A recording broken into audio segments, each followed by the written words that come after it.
શાહિદ કપૂરની much awaited movie મેં જોઈને ખતમ કરી નાખી છે. અને હા મિત્રો, કેટલીક મૂવી તમને જોવામાં મજા આવે ને તો કેટલીક મૂવી છે ને તમને અંદરથી ફીલ કરવાની મજા આવે. ફિલ્મમાં મિત્રો પ્રેઝન્ટેશન એ રીતનું કરાયું છે ને કે અનેક લાગણીઓ તમને છે ને આ મૂવીમાં ફીલ કરાવે છે. પ્રેમ, કર્જ, કરુણા, ગુસ્સો એવા અનેક અનુભવો તમને છે ને આ મૂવીમાં જોવા મળે. પણ થિયેટરમાં મારો અનુભવ કેવો રહ્યો ચાલો થોડીક વાત કરીએ.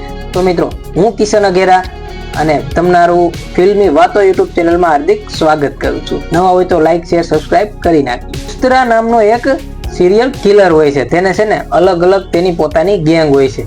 તે અલગ અલગ લોકોની સુપારીઓ લઈને તેનું કામ તમામ કરતા હોય છે. એ સ્થિતિમાં મિત્રો તૃપ્તિ ડુમરી જે આપણી મેઇન હિરોઈન છે, તે અફસાન નામ હોય તેનું, તે આ ગેંગની સામે આવી જાય અને મિત્રો તે કોઈને મારવાની છે ને સુપારી આપે છે એ ગેંગને. હવે મિત્રો તે આ સુપારી શા માટે આપે છે અને તે એવું શા માટે કરે છે અને આમાં નાના પાટેકરનો રોલ શું છે તે તમને એની બેક સ્ટોરી છે ને આ મૂવીમાં જોવા મળી. પણ હું આ ફિલ્મના ડાયરેક્ટર વિશાલ ભારદ્વાજની જરૂર પ્રશંસા કરીશ, કેમ કે જે મૂવીની સ્ટોરી ટેલિંગ અને તેના એન્ટરટેનમેન્ટ વચ્ચે જે સંતુલન જાળવી રાખ્યું છે ને તે ખરેખર પ્રશંસનીય છે. ખૂન ખરાબા, મારકુટ, વાતચીત અને ફરી ખૂન ખરાબા, મારકુટ, વાતચીત વચ્ચે જે પ્રેક્ષકોને જે ગીત રજૂ કરવામાં આવ્યું છે જેના કારણે પ્રેક્ષકો હૂક થઈ. પછી બેક સ્ટોરી અને આ સાયકલ ફરી ચાલતી જ રહે. પ્રેમ, કોમેડી અને બદલો બંને જ બધું છે ને માપસરમાં જ રાખ્યું છે કે જેથી તમને બિગ સ્ક્રીન ઉપર જોવાની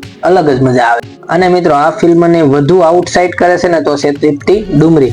તેને તમે આપણે ભલે એક આપણે ભાભી 2 ના આઉટસાઇડ થી જોઈ હોય, પરંતુ તેમનો આ ફિલ્મમાં સ્ટ્રોંગ અને નેચરલ રોલ છે ને તે ખૂબ જ પ્રશંસનીય. મિત્રો તૃપ્તિની વાત કરીએ ને તો ઓ રોમિયોના બધા પોસ્ટરમાં તમે જોવો ને તો તેમના તૃપ્તિના જે નેમ છે ને તેમાં આઈ ને ડબલ વાર કરી દેવામાં આવ્યો. મિત્રો ફિલ્મ લગભગ 3 કલાક જેવી લાંબી છે, પણ મને થોડુંક એવું લાગ્યું કે આમાં થોડીક 10-15 મિનિટ કાપી વચ્ચે શકાય. અને મિત્રો પછી મને યાદ આવ્યું કે આ વિશાલ ભારદ્વાજની મૂવી છે જે સ્લો અને બર્ન થી ખૂબ જ જાણીતી હોય છે. અને મિત્રો તેમની જ ફિલ્મ ઓમકાર અને હૈદર જે આ સ્લો બર્ન ના ક્લાસિક ઉદાહરણ છે. સૌ પ્રથમ હેન્ડ્સ ઓફ છે સાજિદ નડિયાદવાલાને, કેમ કે તેના ટ્રેક રેકોર્ડ પણ ખૂબ જ ટોપ લેવલ. હાઈવે, તમાશા, છીછોરા જેવી કન્ટેન્ટ રીચ ફિલ્મો તેમણે આપી છે. વિઝ્યુઅલ ખૂબ રીચ અને લવિશ છે. જ્યારે વિઝન મજબૂત હોય ને ત્યારે સિનેમા ખૂબ જ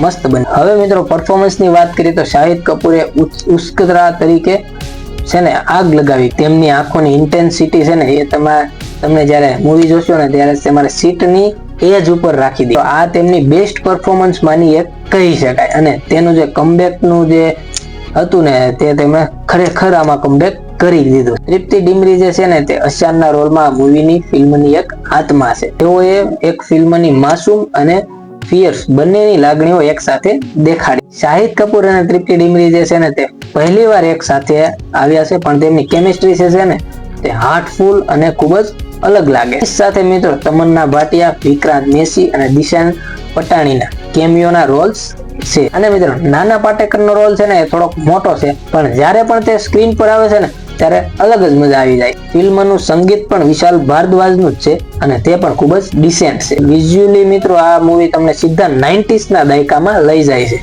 જેમાં જેના કોસ્ટ્યુમના જે લુક છે, જીન્સના લુક છે, તે બધું તમને 90s ના દાયકા પ્રમાણે લાગે છે. ઓવરઓલ મિત્રો ઓ રોમિયો જે છે ને તે એક કમ્પ્લીટ પેકેજ છે, જેમાં રોમેન્ટિક અને ફાઇટિંગ બંને જોવા મળે છે. મિત્રો સ્ક્રિપ્ટિંગ થોડુંક વધુ ટાઈટ રાખવામાં આવ્યું હોત અને જે મૂવીનો ક્લાઇમેક્સ છે તેને પણ વધુ થોડોક ટાઈટ રાખવામાં આવવાની જરૂર હતી. હા મિત્રો ફિલ્મમાં હિંસા ઘણી છે, ઘણી જગ્યાએ ગાળો બોલતા તેને મ્યુટ પણ કરવામાં આવી છે, પણ ફિલ્મમાં વલ્ગારિટી ખૂબ જ રાખવામાં આવી. એટલે મિત્રો મિત્ર સાથે તો એન્જોય ફૂલ કરી શકાય, પણ ફેમિલી અને બાળકો સાથે ધ્યાન રાખવું. હા મિત્રો ફિલ્મ વન ટાઈમ વોચ છે જે તમને જોઈને ખૂબ જ મજા આવી છે. અને તમે પણ મૂવી જોઈ હોય તો મારા કોમેન્ટમાં જરૂર કહેજો કે મૂવી તમને કેવી લાગી. તો મળીએ મિત્રો કાલે નવા વિડીયોમાં. અને